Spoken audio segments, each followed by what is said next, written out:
They called it backwards. It was simply backwards. The South Jersey voting machine incident makes waves. It was 2011, and Cynthia Zirkle and her husband Ernie were running in a local election in their hometown of Fairton, New Jersey. Was this a big deal here? It was. It was both a big deal, but people said, we don't trust the system. And that was sad, very sad. How did you know you would win this election? Because I knew 33 of the people that voted for us, and we lost 33-10.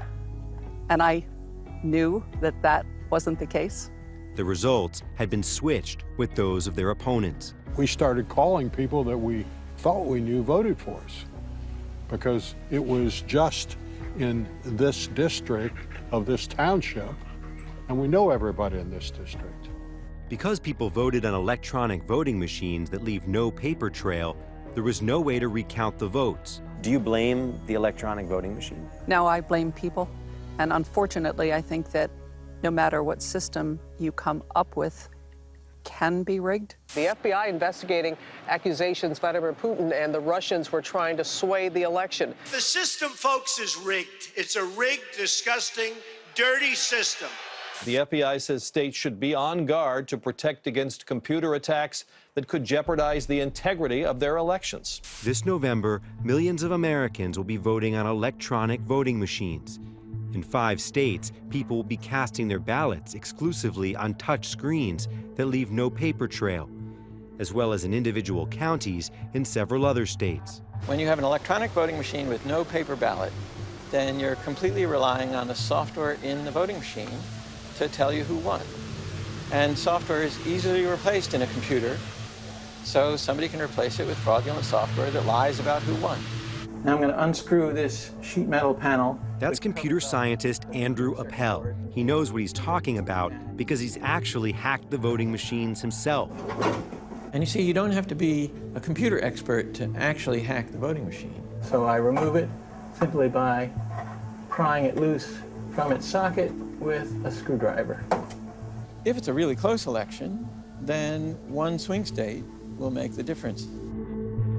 In the battleground state of Pennsylvania, one of the largest counties is using the very same machine that Dr. Appel hacked. If someone has access to a room full of machines and one computer scientist is able to change a memory chip in 7 minutes, is it possible that a room full of machines could be compromised?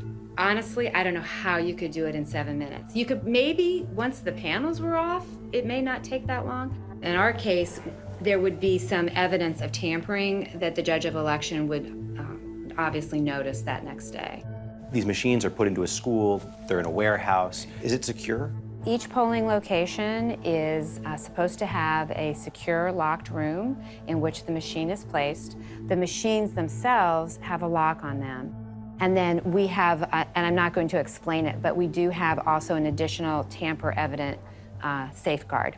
Election officials point out that Dr. Appel's hacking methods require being able to physically access the machines.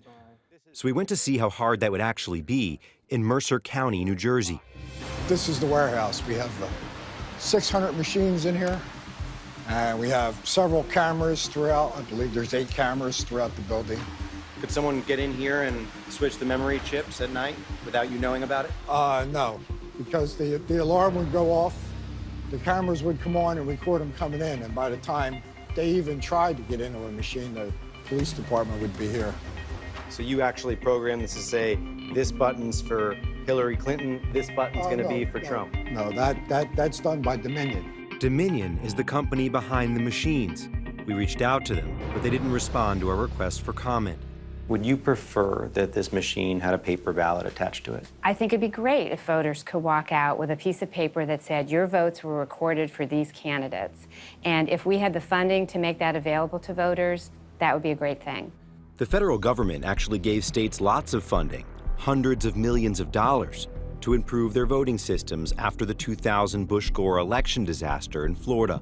To try and prevent future problems, states moved away from paper ballots to electronic voting machines. But there was one big issue with the new machines. It didn't have a paper trail. There was no way to verify how they voted. Inside this Florida warehouse, there are hundreds of electronic voting machines that won't be used by the general public in November. Do you understand why voters don't trust these things? They said that they wanted a paper trail. They wanted to be able to see where their votes, how their votes were captured. And you can't see that on here. So Florida purchased new machines again for the 2008 election, spending millions of dollars to give voters a verifiable paper trail. So these are the optical These are the machines. optical scan machines. When a person votes on these machines, they'll put in the paper ballot. If there's a big discrepancy, we can go into that bin, pull out the paper, check the paper again. So why are voters in more than a dozen states still voting on paperless machines? We don't have a national process for voting. Maybe we should. We should be able to run elections not worrying about can we trust the results if the computers aren't hacked, but can we trust the results even if the computers might be hacked? And the kind of paper trails available through optical scan ballots give us that assurance. What's important is to get more and more of the states into technologies that are secure against hacking. Despite concerns, election officials say they're ready for November. We're very confident that we have taken every step possible to make these machines secure. I cannot tell you that any system is 100% secure. Even paper ballots, people make mistakes with the tabulation of them. But I'm comfortable that we have taken every step possible to make this particular machine secure. As for the Zirkles, they ended up winning their election after a judge ordered a new vote. Still, they have little faith in our electoral process. When you have candidates that have enormous amounts of money at their disposal, elections can be bought, and they can be bought at the local level in enough places that it will make a difference. And that's my biggest fear. Can you trust a voting machine that's electronic with no paper trail? No. And you can't trust the people running that kind of a system.